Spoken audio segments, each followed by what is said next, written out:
If you've ever looked at a workout program and not known what weight to choose or what weight to put on the bar, or maybe you finish a set and you think, did I go heavy enough? Was that enough weight? This video is going to be your fix-all.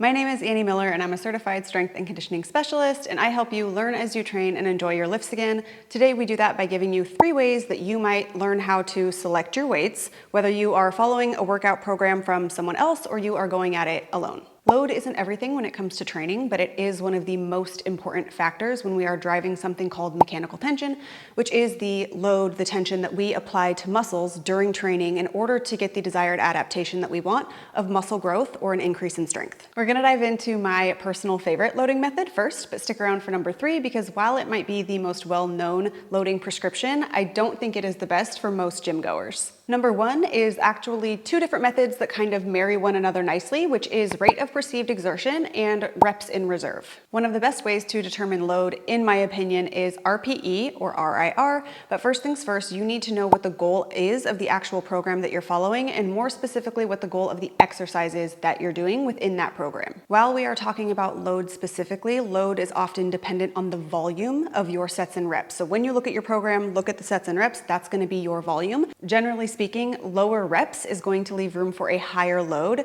and higher reps is going to limit your load. I do want to be clear that a lower load does not necessarily mean less challenging. Your load is going to match whatever the reps are that are scheduled within the program, so it should be challenging no matter what, especially if building muscle or building strength is the goal. And this is where RPE or RIR come in. RPE can be used on a scale of 1 to 20 as originally created, but it is more commonly used now on a scale of 1 to 10. If your focus happens to be hypertrophy, which is muscle growth, or strength, you are likely going to benefit from working at an RPE of 7 or above for most, if not all, of your working sets. As I mentioned earlier, RIR and RPE kind of work together as a marriage, so you can think of RIR as the opposite of RPE. So if you are working at an RPE of, let's say, 7, then your RIR or reps in reserve is going to be around 3, or as I like to say, reps left in the tank. So I will tell a client, work until you have 2 left in the tank, and that is essentially saying 2 RIR. And that brings us to loading option number 2, which happens to be the rule of 2. This is a play off of RPE and RIR and works particularly well if the load is not specified in whatever program you are following, which might be the case if it's templated. The idea is that you would have 2 or less reps left in the tank at the end of each set, meaning that you probably could perform 2 more reps, but they would be a struggle. So your velocity or your speed, maybe your form,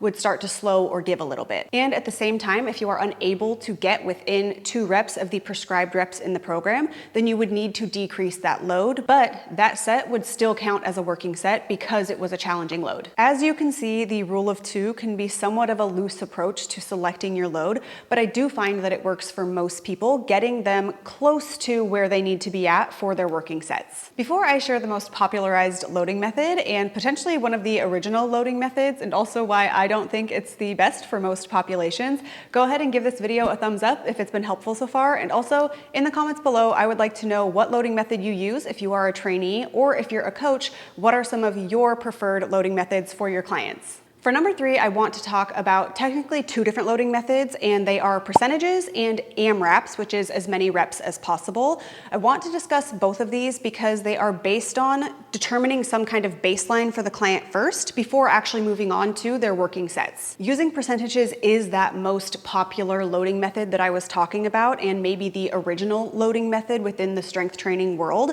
This refers to working sets being based off of an individual's 1 rep max, so how much load can they move for 1 rep? If you're thinking about RPE, that would be a 0 RIR or a 10 RPE. This approach, in my opinion, makes the most sense for large compound movements. When I say compound movements, I mean movements that involve multiple joints and multiple muscle groups. So think about your squat, bench, deadlift, overhead press, pull-up, and variations of these exercises. Now, using percentages is not necessarily confined to these types of compound movements, but that is where you commonly see this loading method used in the strength and hypertrophy world. And here come my 2 issues with the loading method of percentages. Number 1 is training age, and number 2 is daily variance in energy and stress levels. Now, I do think that the pendulum has swung too aggressively, as it often does, from the no pain, no gain, no days off narrative and mentality to we need to listen to our body and don't work out if your stress is too high, and we need to train around our menstrual cycle.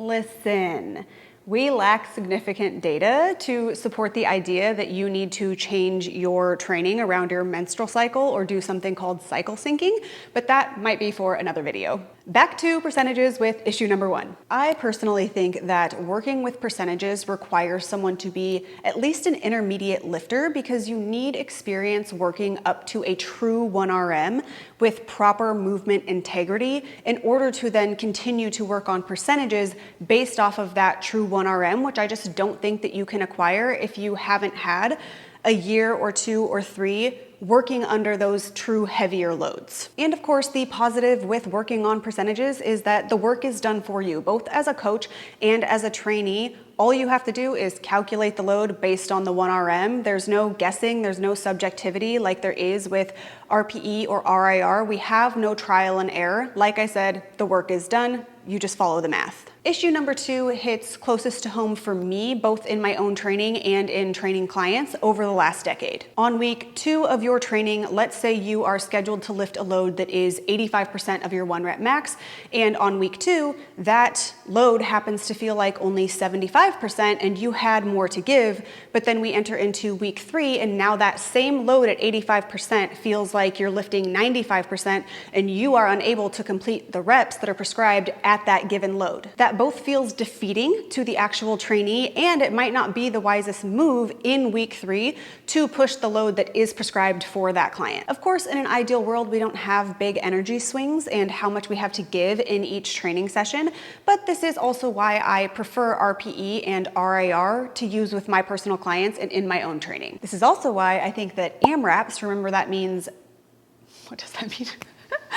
As many reps as possible. This is also why I think that AMRAPS might be the best choice for a newer trainee and someone with a young training age. You can think of AMRAPS in this context as the opposite end of the spectrum as 1 rep maxes. So you are going to choose a weight that you think you can perform for 10 to 12 reps, and you are going to perform as many reps as you possibly can with good form, until your velocity simply slows to the point that you actually reach failure. You just cannot move the weight anymore, and that is the number that you are going to work with. Ideally, that number is within 5 reps of the goal of that 10 to 12 reps. If you happen to get within that 5 reps of the 10 to 12 reps, so you complete 15 to 17 reps to failure, you can go ahead and just use that weight for all of your subsequent working sets. If you get more than those 15 to 17 reps, then you would want to increase the load by 2 to 5 pounds for the rest of your working sets. AMRAPs also happen to be a great way for a new trainee to build that subjectivity that we need in order to determine what is an RPE of 8. What does it feel like to work to an RIR, so reps in reserve of 2? If you've never worked to failure, that can be a very difficult thing to determine, which is another reason that I think that AMRAPs work really well for someone with a low training age. And by training age, I do not mean your biological age. When I say that, I am referring to the amount of years that you have with consistent resistance training. Any loading method is going to have gaps and best practices. No matter which you choose, there's going to be a learning curve, so you can depend on that. If you or your clients are not working on percentages where the math is done for you, then when you are using RPE, RIR, or AMRAPs, you're going to have more trial and error in figuring out the best working load. So when you start a program, take some time up front to determine what those best working loads are going to be for you. And don't be afraid to change up your weights mid-set if that is needed. That brings us to a little bonus tip that addresses one of the most common, what I would call questions or insecurities when it comes to choosing your load. And that is what you do if you finish a set and you are unsure if you used the right load, more specifically if you used a heavy enough load.